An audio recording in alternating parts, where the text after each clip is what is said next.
Hi guys, hope you're doing alright, and today you're in for an absolute treat. You've got Lena's first story time, because what happened on Saturday, I cannot keep to myself because so much happened in one day.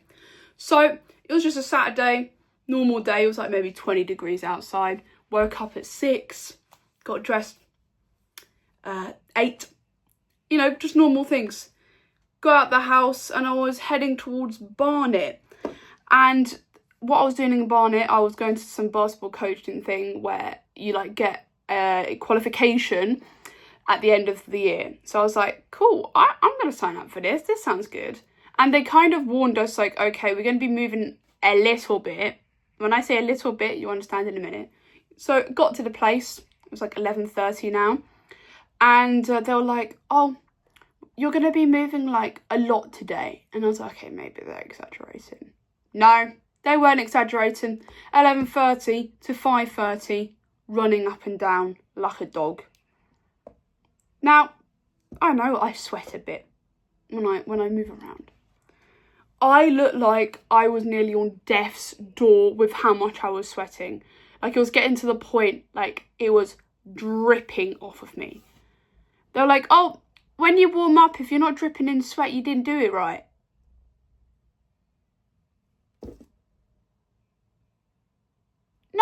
No, I'm not trying to die. I was nearly dying.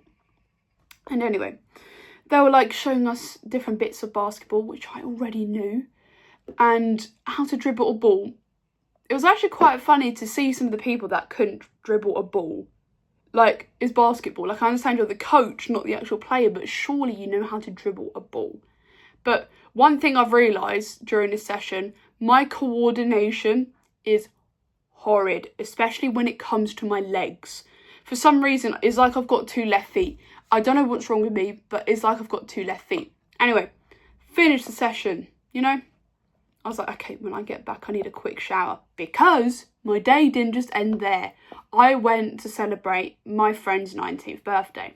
So when I was going back, one of the friends that I made there was like, oh, you live nearby. Do you want to hop in my Uber and, you know, get dropped off near? So I was like, yeah, sure, thanks, you know.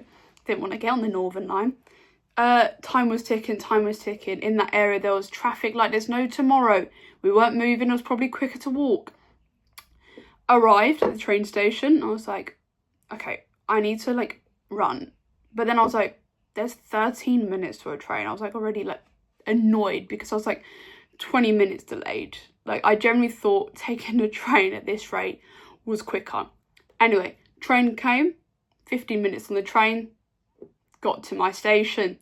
Now, I never ran so quick but so slow because of how tired I was back to my house.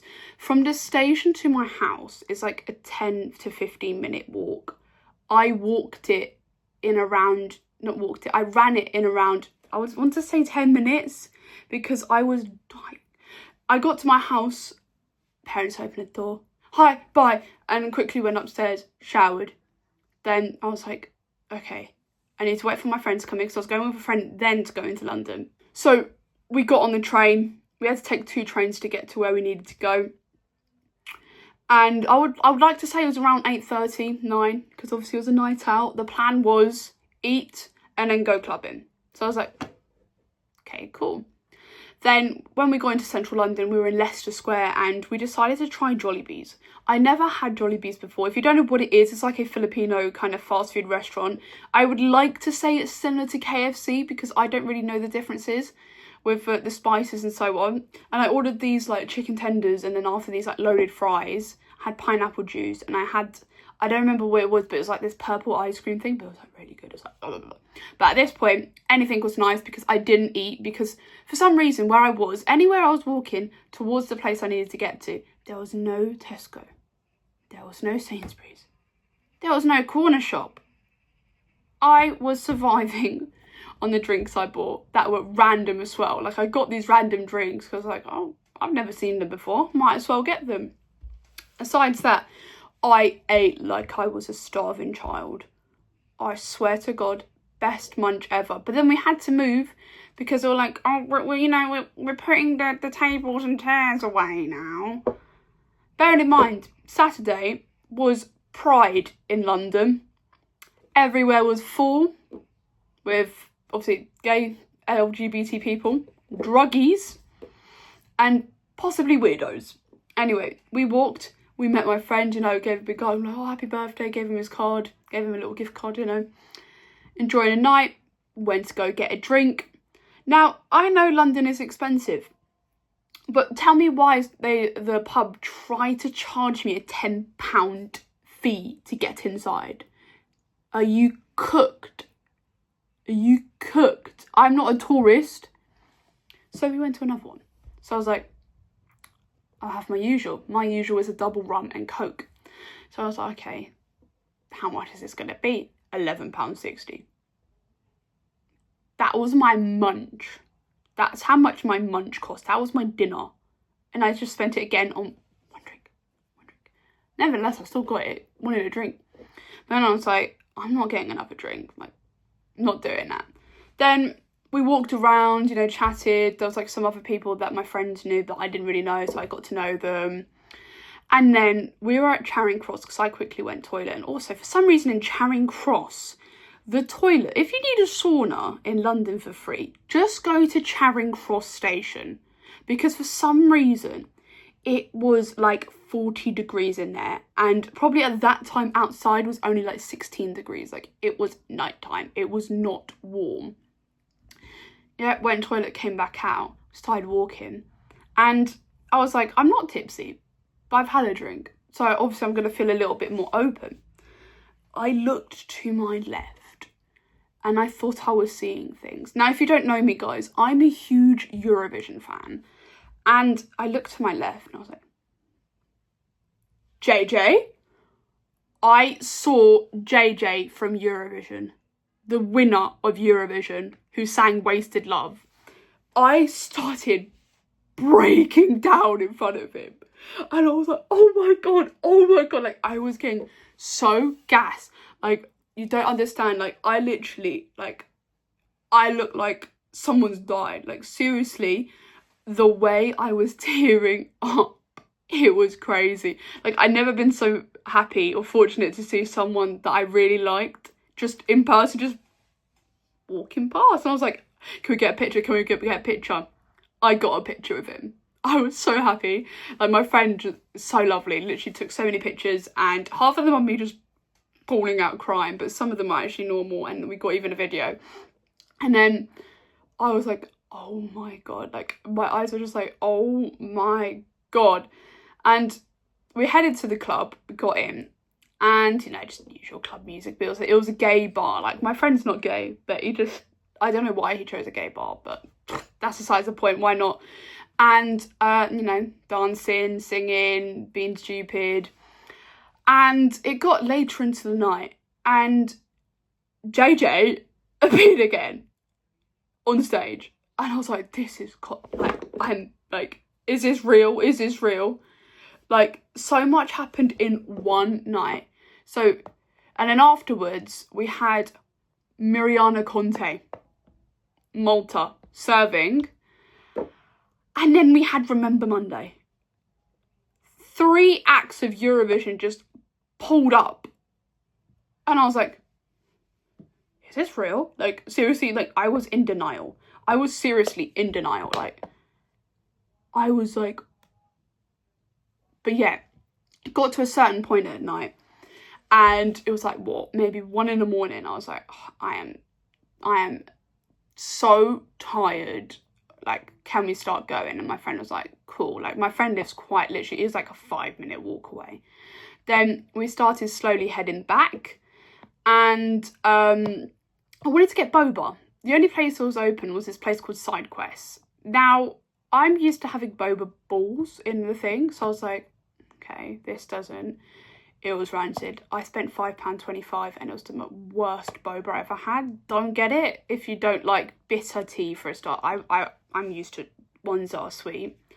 But yeah, besides that, ignored. Went to KFC and I just got myself an Oreo Crush'em or something. And I was like, okay, cool. And my friend was like, I want to try and get a drink that's not going to rip me off. Now, if you don't know, corner shops in central London, the prices are just way higher than they are. Like, let's say a Fanta is like, I don't know, £1.50 normally. It was like £4. And I wanted to get this Gatorade, which I already knew was a little bit expensive. What do you mean it was £5.99? I was like, you can shove that £5.99 where it doesn't rise and shine, because that is a daylight, what daylight, it wasn't daylight, a nighttime robbery. And I was like, I'm not getting that. The only drink I got was his Rubicon in this other place, which was like one of the canned ones for £2. I was like, okay, I can deal with that. And then we had to obviously get the night buses. Trains weren't really running because it was Sunday. And got on. And there was this person. I've got a recording that I'll show you guys. This woman, she seemed somewhat normal before. Like, because she was there on a bus. But then when she moved to the back, like, we were kind of like in the middle on the top deck. She started like being so loud on the phone. Like, she was a nutter, and she was saying stuff about James Bond's brother, my brother, my brother. Like, she kept repeating stuff, and other people on the bus, we were trying so hard not to laugh, but then it got to the point where she was really over exaggerating that we were all laughing, and I got that on record. No, don't go back. What should I do if James Bond is in London? Oh fuck. James Bond and follow me, I don't think so. What should I do with James Bond? I don't know. I'm like James Bond is still looking and look at me. And he's staring. Oh, don't get that. No, look at me. Look at my feet.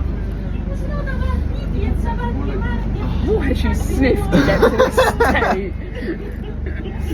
Oh, but I'm just It's 2:35 on a Sunday. Look at my eyes.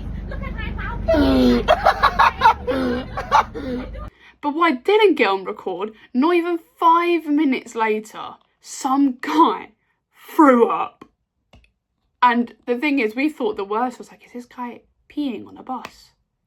Like, because I've seen that before. Like, London at night is mad. Like, if you think in the day it's crazy, at night is another story, because you're more likely to come across these people. And I didn't really want to look behind. And I was like to my friend, like, is he, like, what was that? Like, no, he threw up, and we were like, hell no, we're getting off. And then we started to go downstairs, and I warned the bus driver. I was like, by the way, someone's been sick on the bus. And then before we went upstairs, I was like, by the way, there's some woman, like, crazy woman. And when I was going upstairs, it was like talking about James Bond's brother. And then people downstairs were laughing. And then we all had to be evacuated, obviously, because it's a health and safety risk. And we had to wait like 20 minutes for a bus, because obviously it's nighttime. You're not going to get a bus just like... But yet, so much happened in one night. I got back at, like, let's say 20 to 5. And I'm like, I've been nearly awake for 24 hours. Like, how are people not sleeping? I'm one of those people that just sleeps at normal time, like 11 to 12. And then I'll wake up at 9. But yeah, that all happened in one day. But yeah, thank you so much, guys, for watching. I hope you somewhat enjoy my storytelling and it's not somewhat boring. But yeah, thank you guys for watching. Bye.